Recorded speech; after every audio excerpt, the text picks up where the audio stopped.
Hello and welcome to this installment of Year-End Ideas for our business clients. I'm Jason Eger with Eger CPA. Overall, although the tax legislation hasn't been passed, it doesn't sound like tax rates are going to change much between 2021 and 2022 for our business clients. So with that being said, the basic strategy of deferring income that you can until 2022 is in place, as well as accelerating expenses that you have that you might ordinarily have in 2022 and paying for those in 2021 applies. So place those year-end supply orders. If you're looking at buying equipment, let's get that equipment in. One caveat with equipment or buying a building is those assets need to be placed in service before the end of the year. You can't just buy them.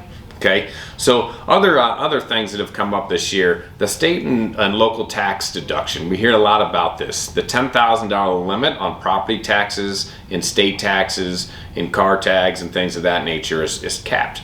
Well, Rev Proc 2020-75 confirms the IRS will allow our business clients to deduct their portion of the state taxes on the business return rather than the individual return, thus alleviating some of that concern of that $10,000 limit. So make sure all those tax payments are being deducted on the business return. The next one is the employee retention credit, the ERC credit. We're in the middle of processing these right now. We've sent out a lot of information on them. If you're not sure or you haven't done anything about it, just reach out to us. We'll be happy to take care of it for you. But in short, each employee is worth up to $7,000 per quarter that you either show a decline in gross receipts of 20% or more, or if you have other alleviating circumstances that would make you qualify. So we're happy to go through those with you. Meals and entertainment. Back when Trump passed his tax laws, they disallowed a lot of the meals and entertainment. But now they're 100% deductible so long as they're ordinary and necessary business expenses and the business owner is present and the expenses aren't lavish. So let's make sure we get all those meals and entertainments deducted in the business and not pay for those personally. The other big one that's come up this year is the Section 139 Qualified Disaster Relief Payments.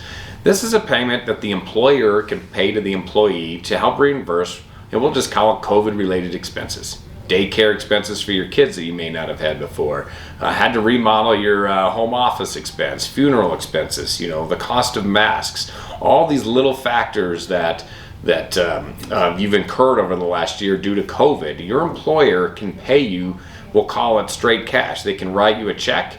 It's not taxable to the employee who receives the checks, but it is deductible to the employer who's writing the checks. So this is a great way to compensate your employees who've endured a lot over these last couple of years. And unfortunately, it doesn't look like it's going away anytime soon. So let's take advantage of these Section 139 payments and let's get these paid out to your employees before the end of the year so you can take that deduction this year and give your employees a little bit of a benefit. And to follow up on the last one, or the first point, office supplies. If you're looking at making office supply purchases, let's buy those. You buy the supplies in 2021, it doesn't matter. You don't have to use them before the end of the year, you just have to buy them before the end of the year. So that's a quick hit on things to do before the end of the year for our business clients. If you have any questions, please reach out to the Eger CPA team and we'll be happy to answer those questions for you. Happy holidays, everybody. Thanks.